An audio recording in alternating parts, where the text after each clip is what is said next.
Angular momentum की जो बात हो रही थी वो पॉइंट ऑब्जेक्ट के लिए हो रही थी, पार्टिकल के लिए हो रही थी, बॉडी के लिए नहीं हो रही थी अभी। तो इसमें क्वेश्चन में करा रहा था, एक तो मैंने प्रोजेक्टाइल घुमा दिया था, है ना, याद कर जरा, कॉपी में देख ले। अब इसने कहा कि हमारे पास एक स्ट्रेट लाइन पे एक पार्टिकल जा रहा है यूं, इसकी जो वेलोसिटी है वो इसी डायरेक्शन में है और वो v है फिक्स, और इसका परपेंडिकुलर डिस्टेंस जो है यहाँ से वो d है, ये ओरिजिन है, मास इसका m है। क्लियर? तो आपको दिखाना है कि हम कहीं भी ले लें इस पार्टिकल को, यहाँ ले लें, यहाँ ले लें, यहाँ ले लें, यहाँ ले लें, ठीक है, इसका angular momentum about O, L O जो होगा वो एम वी डी ही होगा, उसकी वैल्यू।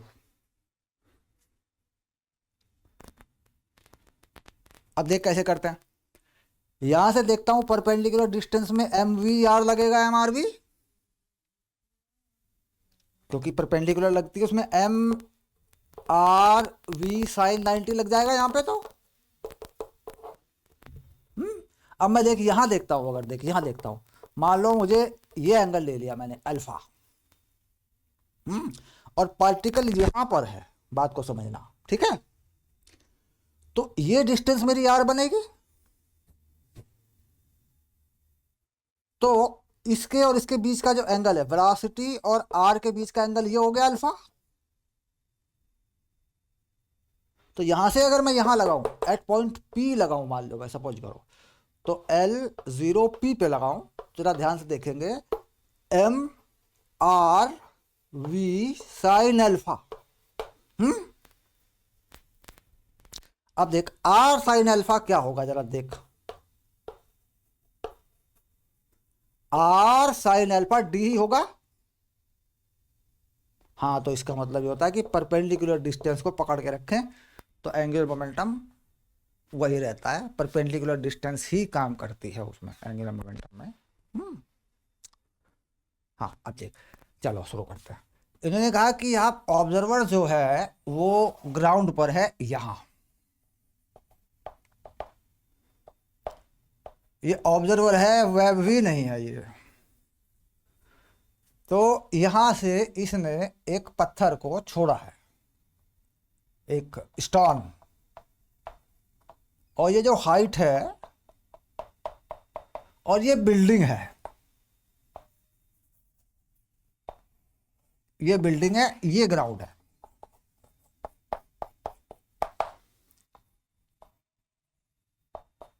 ना बेटा छोड़ा गया यहां से, u इक्वल टू 0 से छोड़ दिया, नीचे को g लगी हुई है, मास इसका m है। क्लियर? और यहां ओरिजिन है, यानी इस o के रेस्पेक्ट में देखना है, ठीक है। तो angular momentum as a function of time, angular momentum relative to या with respect to O as a function of time. देख जरा सोच के देख, एक बार नीचे गिरता हुआ आ रहा है, और ये जो डिस्टेंस है यहां से यहां तक की जो डिस्टेंस है ये डी बताई गई है तुझे, ये वाली डिस्टेंस जिस लाइन पे गिर रहा है ना, ये डी है। हाँ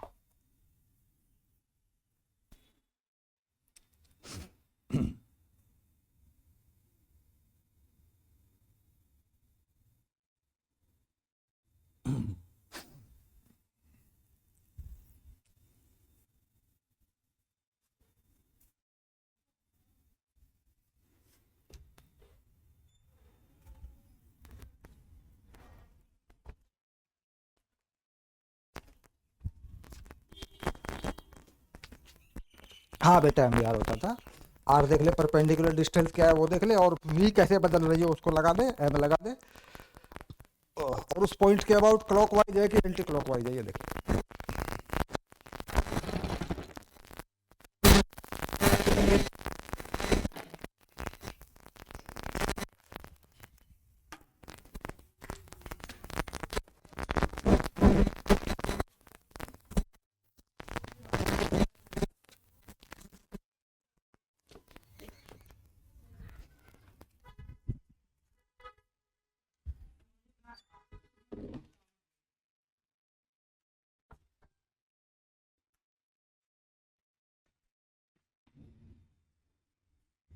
हम्म वी तो बेटा होता है, वी तो मेरी मेरी बात सुन, किसी भी टाइम में देख परपेंडिकुलर डिस्टेंस तो यही रहेगा, ये तो कंफर्म हो गया। चाहे यहाँ ले लूँ आर में, तब भी आर साइन अल्फा यही हो जाएगा, चाहे मैं यहाँ ले लूँ तब भी यही हो जाएगा, है ना, डी तो यही रहेगा। वी जो होगी, वी होगी यू प्लस जी टी,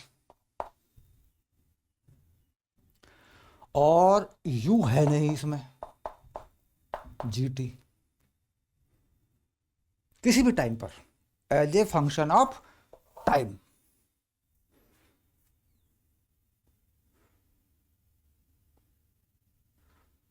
तो ये जो वी है ये लगा दे इसमें, क्योंकि यहां रहे, यहां रहे, यहां रहे, यहां रहे, परपेंडिकुलर डिस्टेंस डी मैंने गिवन कर दिया।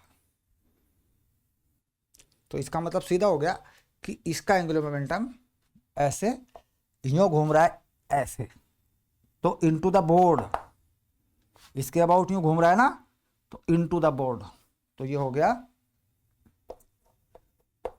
एम वी डी, और ये हो गया जी टी डी, बस इतनी तो बात है। अच्छा आगे चलते हैं। अब एंगुलर मोमेंटम के बाद दूसरी जो चीज है वो है टॉर्क। पार्टिकल पर पहले पार्टिकल पे देखेंगे, उसके बाद सॉलिड बॉडी डायनामिक्स में चलेंगे कैसे टॉर्क काम करता है।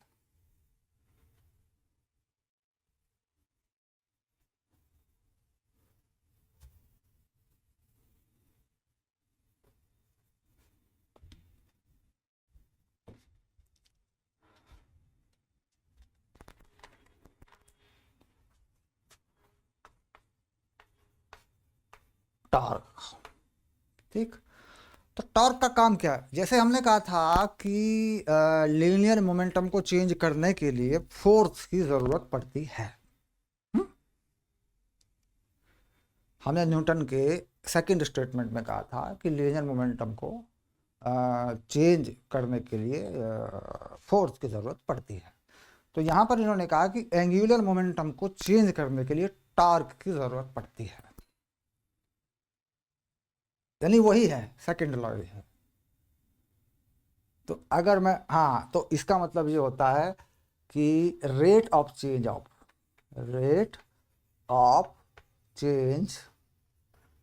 Of angular momentum, second law है, रोटेशन में आ जाता है, बस घूमने पर आ जाता है। Angular momentum is equal to external torque applied.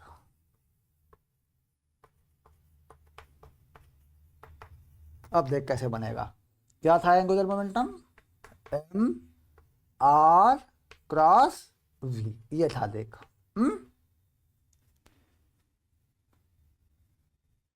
अब बदल ले, टाइम के साथ चेंज कर ले, D L by D T. अब मास कांस्टेंट है, ये माना, मास क्या है, कांस्टेंट है, ये माना, ठीक है।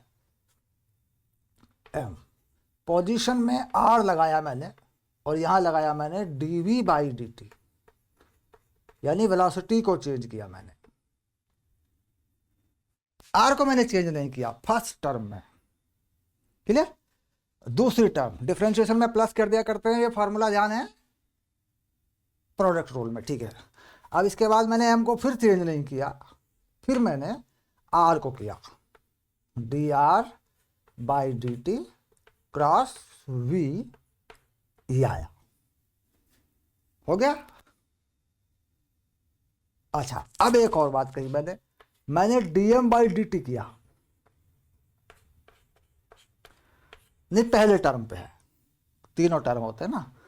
अब आर क्रॉस वी, ठीक है। तो इन तीनों में से अगर कोई भी घटना घट जाए, यानी उस फिनोमेना के अंदर इनमें से कुछ भी हो जाए, तो टॉर्क की जरूरत पड़ जाएगी। यानी अगर किसी चलती हुई बॉडी की, घूमती बॉडी का मास घट रहा हो या बढ़ रहा हो, बात समझ रहा है, तो भी उसे टॉर्क की जरूरत पड़ेगी। अब देख, मान ले एक ट्रॉली, एक कार मान ले, कार या ट्रॉली मान ले, तो है ऐसे ऐसे ट्रैक्टर ट्रॉली मान ले, ठीक है, एक सर्कल पे घूम रहा है। उसने कहा साहब इसकी स्पीड वही है, वेलोसिटी चेंज हो रही है, डायरेक्शन बदल रही है, ठीक है, वो तो देख लेंगे हम, सेंट्रीपिटल का इफेक्ट आएगा उस पर, तो है ना। इसकी इसका आर भी वही है, लेकिन हमने कुछ ऐसा किया हुआ है कि इसमें कुछ मास गिरता जा रहा है ऊपर से, या इसमें से नीचे से पानी निकलता जा रहा है तो वहां भी टॉर्क की जरूरत पड़ेगी। वही हुआ ना, M D V by D T, V D M by D T. तो कुल मिला के हम क्या करते हैं, हम केवल इसी टर्म को पढ़ाते हैं ऑर्डिनरी लेवल पर, जबकि ये अधूरी टर्म है, 1/3 हिस्सा है, 1/3 पार्ट है।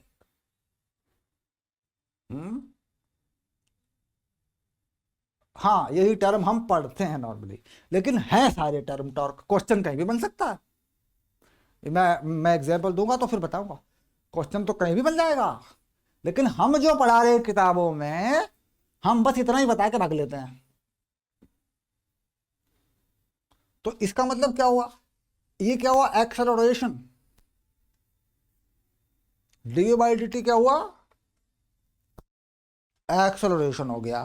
तो इसका मतलब इसने सिर्फ इतनी बात लिखी कि साहब टॉर्क जो है इतना हो गया, टॉर्क आपका D L by D T, इसको लिखा टाओ एक्सटर्नल वेक्टर, और इसको लिखा आर, एम ए को एफ लिख दिया, एम को इसके, तो स्केलर है ना एम, तो इसको ए लिख दिया, तो कहा आर क्रॉस एफ है। अगर ये सब चीजें नहीं बदल रही हैं तो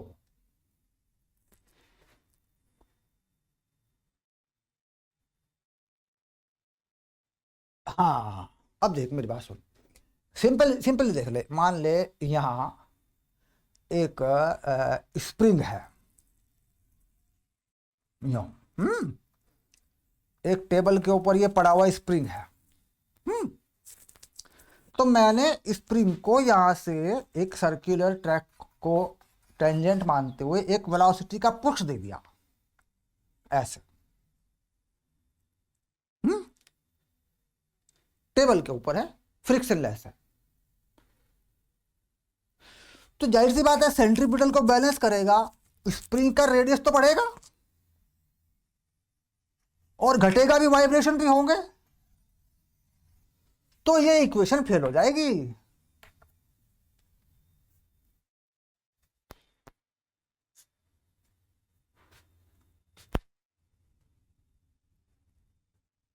हाँ, ये इक्वेशन फेल हो जाएगी,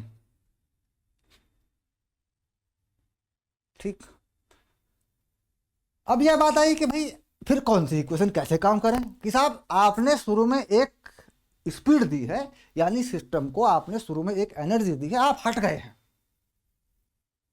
that is angular momentum conservation. जहां पे आर बढ़ेगा वी कम हो जाएगा, है ना। हाँ, फिर वहां हम जाते हैं, उस लेवल पे चले जाते हैं, एंगुलर नेट एक्सटर्नल टॉर्क खत्म, जीरो नहीं है, क्योंकि कैसा फोर्स है, ये कंजर्वेटिव फोर्स होता है स्प्रिंग में। अगर फोर्स कंजर्वेटिव नहीं है तो फिर हमें उसी कंडीशन पे देखना पड़ता है। तो खैर इसे पकड़ लेते हैं, ठीक है, क्वेश्चन आएगा तो इन बातों पर ध्यान रखेंगे, इसे पकड़ लेते हैं। अब देख, इसमें यहां पर इसी चीज की मैं बात कर रहा हूं,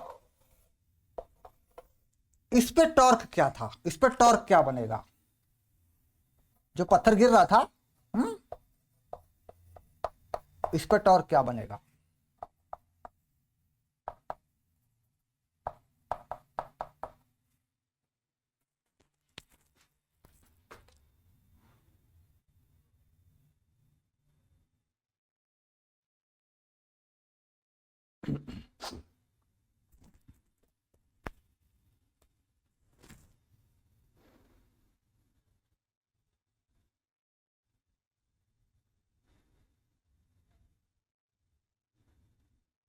हाँ, इस पे टॉर्क क्या बनेगा इस पे?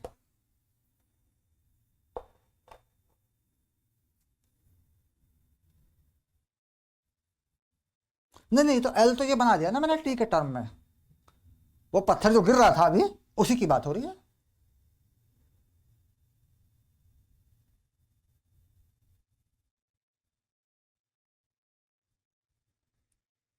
हाँ,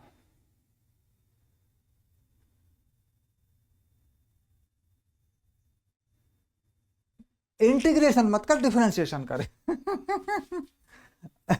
एम जी डी बनेगा बस। एम जी डी ये बनेगा, ठीक है। हाँ, angular momentum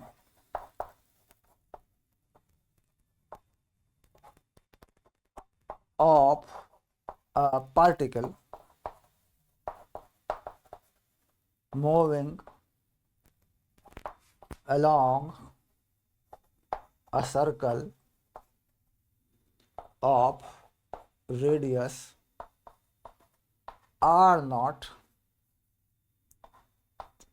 depend on time as alpha t cube minus beta t square, where alpha and beta are constant.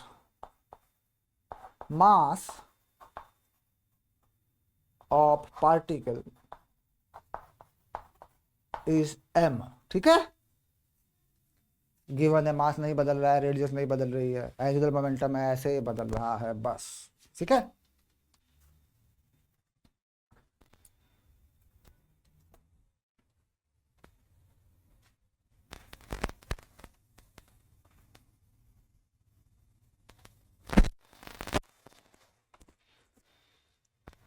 Find torque tau external at t equals to t not. करिए जरा, शाबाश।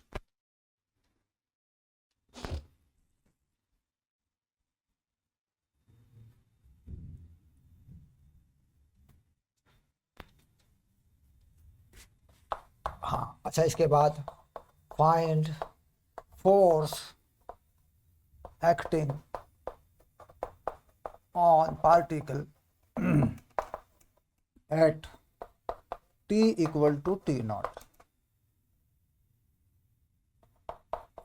Find force when angular speed is 0।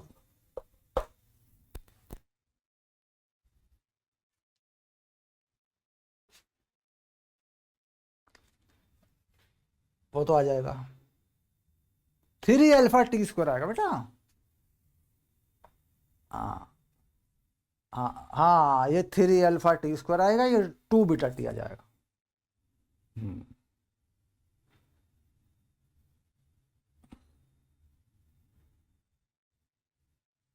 मतलब जब बताना है उस समय पर बताना है जब एंगुलर स्पीड 0 हुई हो, फोर्स कितना है।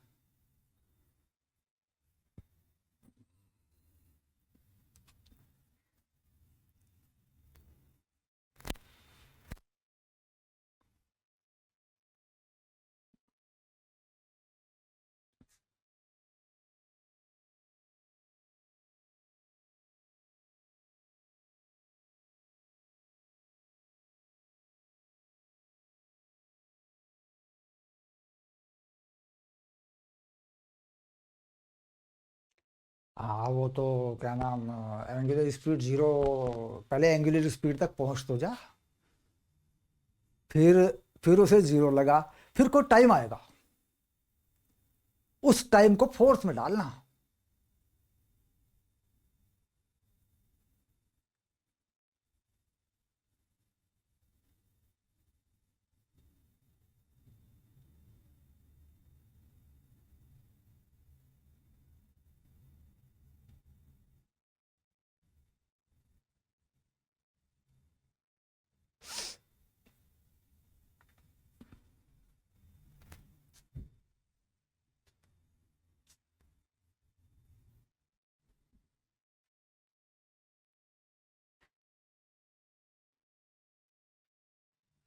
हाँ, क्यों नहीं होगा?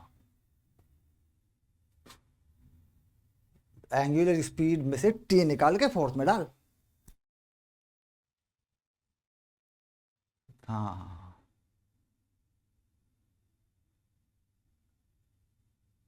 क्यों? एंगुलर स्पीड आई नहीं तेरी, उसको जीरो डाल दे। नहीं नहीं नहीं, मेरी बात सुन, ये क्या है? ये एंगुलर मोमेंटम है। हाँ, ये क्या होता है? MVR, alpha T cube minus beta T square. ये V क्या होता है? Omega R. Omega R square हो गया, देख। हम्म देख, ओमेगा आ गया।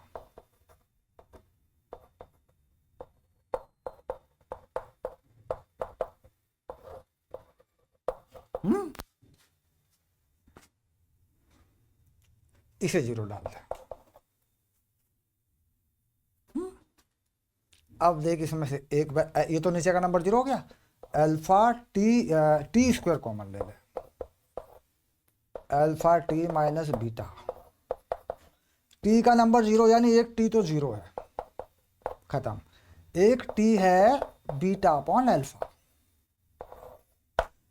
एक बार फोर्स में ये डालेगा तो वो जीरो आ जाएगा। एक बार फोर्स में ये डालेगा तो उसकी वैल्यू आएगी। मतलब क्या है, देख मेरी बात सुन। We should be allrounder. हम वही क्वेश्चन को बैठे बैठे सोचते रहते हैं और उन तरीकों से करने की कोशिश करते रहते हैं जो हमने परंपरागत तरीके से पढ़े होते हैं। हमें दिमाग को इधर उधर भगा के देख लेना चाहिए। यार ये कर दो, ये कर दो, ये कर दो, ये कर दो, बस इतनी सी बात है, और कुछ भी नहीं है।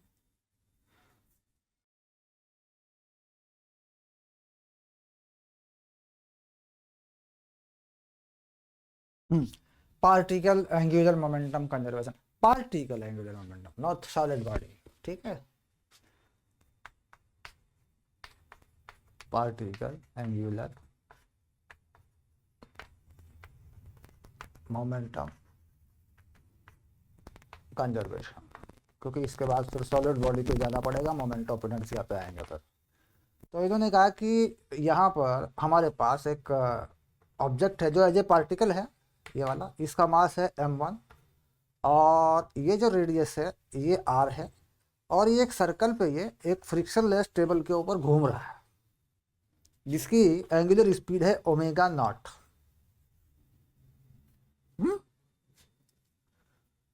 अब इसने कहा कि हमने इसके ऊपर आराम से जैसे चल रहा था, ठीक है, रख दिया एक मास m2 भी, जो रख दिया, ठीक है। तो नई एंगुलर स्पीड क्या होगी?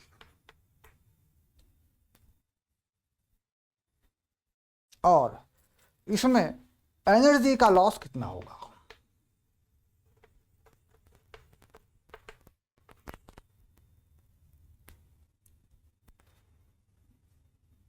यानी पहले जो एनर्जी थी दैट इज हाफ mv² थी, हाँ, क्योंकि पार्टिकल था तो mv² थी। घूमने वामने वाली बात एक ही पार्टिकल की थी ना। ना, इस पार्टिकल का मास है m2। इसके ऊपर इसे पहले बात सुन, एक रुपए का सिक्का है m1। ये 25 पैसे का सिक्का है, मान ले। उसके ऊपर रख दिया, ये 1 रुपए वाला सिक्का पहले से घूम रहा है ओमेगा नॉट से, और स्ट्रिंग लगी हुई है, फ्रिक्शन है नहीं, तो हमने 25 पैसे का सिक्का इसके ऊपर टिका दिया। अब दोनों मिलके घूम रहे हैं, तो दो बातें पूछी हैं कि नया ओमेगा क्या होगा और इस खेल में एनर्जी का लॉस क्या होगा।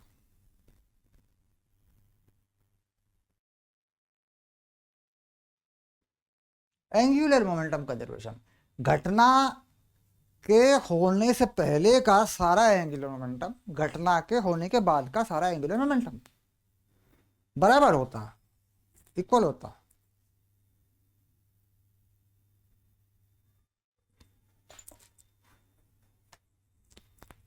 M2 नहीं बेटा, M1 + M2, दोनों इकट्ठे नहीं है क्या वो? हम्म हम्म।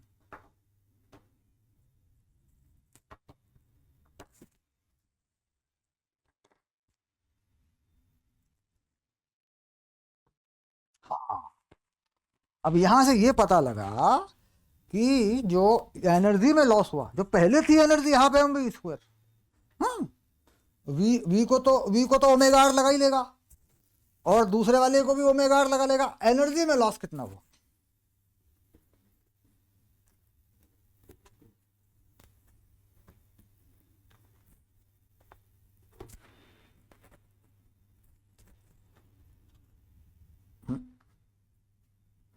तो हाफ एम वी स्क्वायर ही निकालना है बस। वी को क्या लिखते हैं, आर ओमेगा ही लिख देते हैं, पहले वाला ओमेगा नॉट, बाद वाला ओमेगा, घटा दे, एनर्जी लॉस आ जाएगा।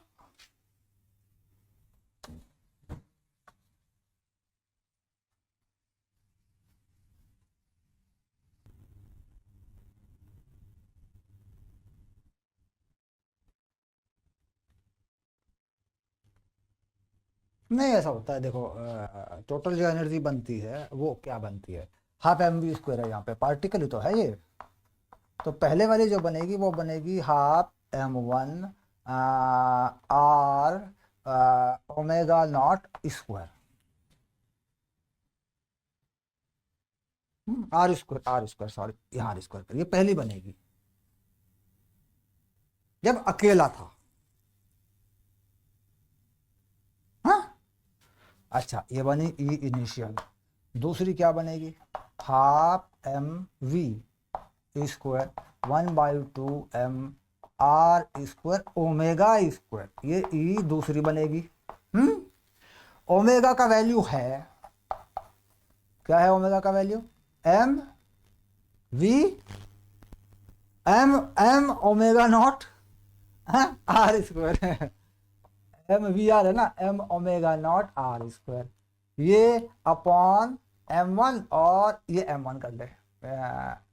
यहाँ पे जो मास बनेगा टोटल बनेगा बेटा M1 + M2, ये देख है ना, ये देख, और अब आया M1 + M2, यही तो बनाया था। हाँ, तो अब ये ओमेगा यहाँ रखते, यहाँ टोटल मास लगा दे M1 + M2, दोनों घूम रहे हैं ना। तो ये बनी 1/2 M1 + M2 R square M1 omega not R square M1 + M2 का स्क्वायर। ये है तेरी फाइनल एनर्जी। अब इसमें से ये एक स्क्वायर यहां से काट देगा, क्योंकि ये तो नीचे स्क्वायर है, ये ऊपर सिंपल है, तो फिर उठा के इसमें से इसे माइनस कर दे, तब आ जाएगा तेरा एनर्जी लॉस। तो डेल्टा ई जो आएगा वो तेरा एनर्जी लॉस आ जाएगा। इस टर्म को सिंप्लीफाई कर दे पहले, 1/2 M1 square omega not square R⁴, और ये देख R⁴ हो गई यहाँ पे, ये रही देख, ये भी तो है, और नीचे आ गया तेरा एक M1 + M2, ये रहा, क्लियर। हाँ, अच्छा, अब पहले वाली तेरी क्या है एनर्जी, ये रही देख,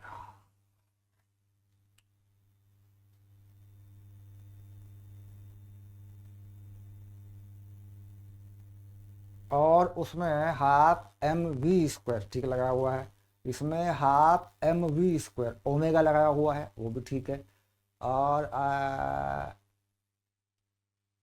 एम वी स्क्वायर ठीक है, कोई इसमें से इसे घटा दे,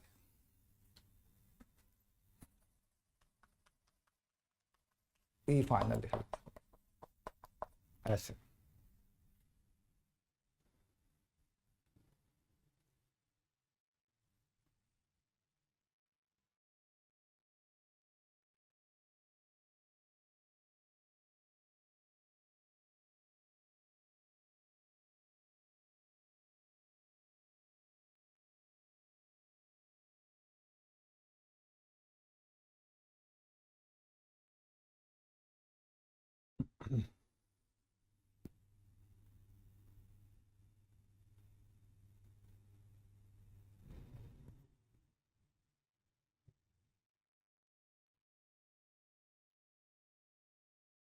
एक गड़बड़ है, एक गड़बड़ है, यहाँ आर स्क्वायर छुटा हुआ है, पकड़ के देख। हाँ ए, ये देख। हाँ, क्योंकि अभी तो एम आर स्क्वायर ओमेगा होना था ना। हाँ, ये छुटा हुआ है तो ये एक ये गया, साफ हो गया इसमें से, यहाँ से ये गया, खत्म। तो एक आर स्क्वायर बचेगा, हो गया काम। ये देख, बस हो गया। Delta E 1/2 m1 R square omega not square minus 1/2 m1 square omega not square R square m1 plus m2। m1 R square common ले सकते हैं, ओमेगा नॉट स्क्वायर कॉमन ले सकते हैं, और 1/2 कॉमन ले सकते हैं। m1 R square omega not square 1 minus एक m1 बचा बेटा, एक बचा m1 प्लस m2। बस एक सिंपल टर्म बचेगी 1/2 m1 R square omega not, ऊपर बचेगा m2, नीचे बचेगा m1 plus m2। This is the energy loss. 1/2 m1 m2 omega not m1 plus m2।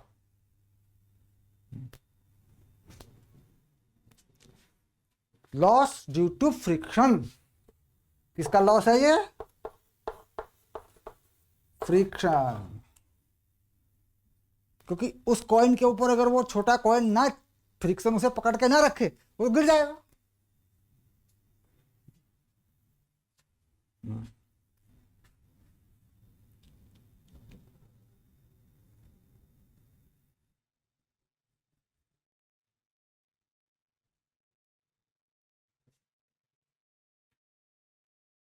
चलो आगे चलते हैं। ये एक टेबल है। हम्म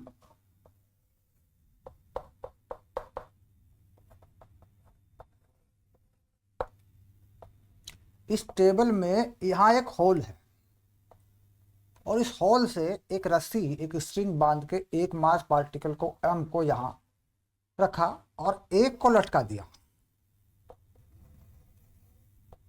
कैपिटल एम को। और ये बताया गया कि capital M more than M.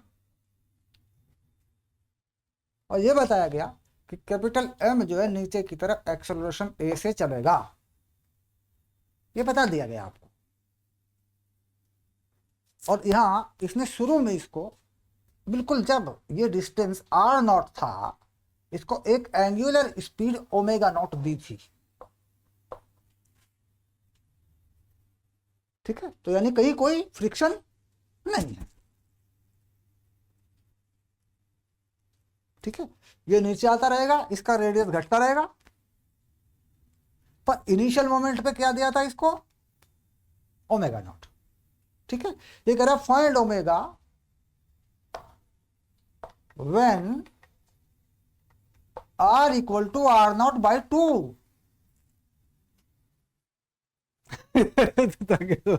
सोच के देख ले, दिमाग लगा ले।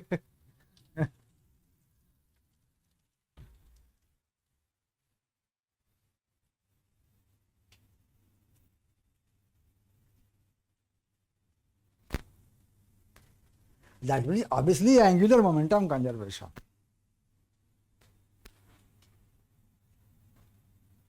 नहीं, पहला एंगुलर मोमेंटम तो क्लियर हो गया तेरा, जो तूने दिया था वो क्या हो गया? L initial M omega not R square हो गया। एंगुलर मोमेंटम तो नहीं बदलेगा, क्योंकि एक्सटर्नल टॉर्क मोशन की डायरेक्शन में नहीं है। ये तो क्लियर है। अच्छा, अब ये नीचे की तरफ खींचेगा इसको, हम्म। अच्छा, यहां लगने वाला फोर्स सेंट्रीपिटल फोर्स बेटा, यहां लगने वाला फोर्स क्या है? सेंट्रीपिटल है। तो सेंट्रीपिटल फोर्स जो है क्या करता है, उसको देना तो पड़ेगा ना कहीं से। जैसा होता है ना सेंट्रीपिटल फोर्स, देखो अगर रस्सी सेंटर पे बंधी हुई होती, अगर मैं वो दे दूं जरा माइक्रोफोन दे दूं तुझे दूसरा, इसमें ये ब्लूटूथ डाउन हो गया।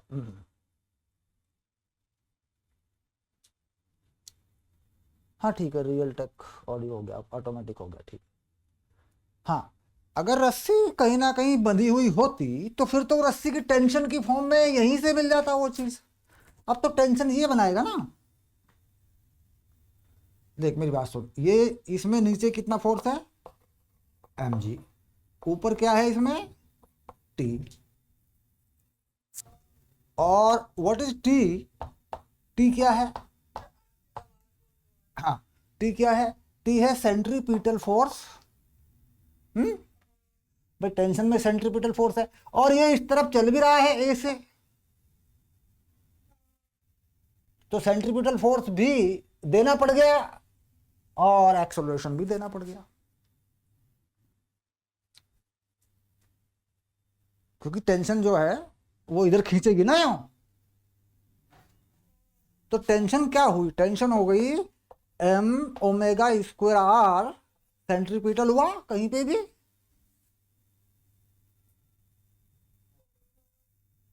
ठीक है, ये सेंट्रीपिटल हो गया, प्लस एम में हो गया, दोनों काम नहीं करेगी ये। अच्छा, इसके बाद यहां की कहानी क्या बनी? M G minus T equal to M में बने। तो ये तो जो है तेरा मोशन का इक्वेशन हो गया।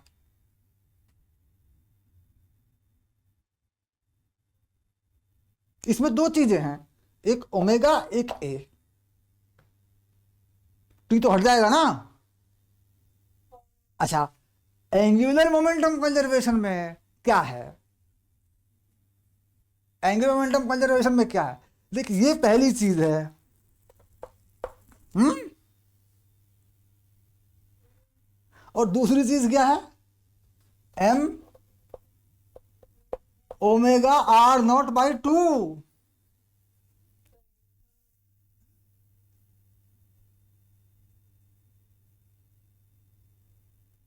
क्योंकि जब हमने पूछा, जब आर नॉट बाई टू पे आ गया,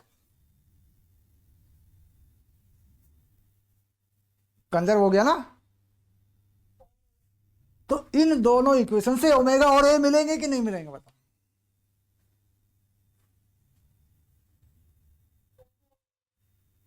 हाँ, मतलब यही फैक्ट है, इन दोनों इक्वेशन से ओमेगा इसे जोड़ देंगे तो ये पूरा का पूरा सिस्टम ओमेगा और ए में चला गया, इक्वेशन लगी तो ए आ गया, देख मेरा। तो मिलान करते हैं काइनेमेटिक्स और रोटेशन के साथ में।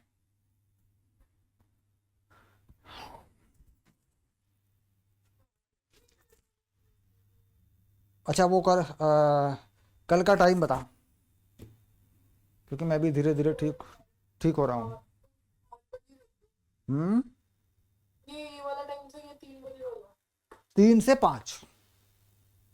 ओके। हाँ, क्योंकि अभी तो थोड़ा पिकअप कर रहे हैं ना, तो 2 घंटे तो रखना ही पड़ेगा, क्योंकि ठीक है। हाँ, एक एक चैप्टर निपटाना पड़ेगा, एक फिजिक्स एक मैथ, एक फिजिक्स एक मैथ।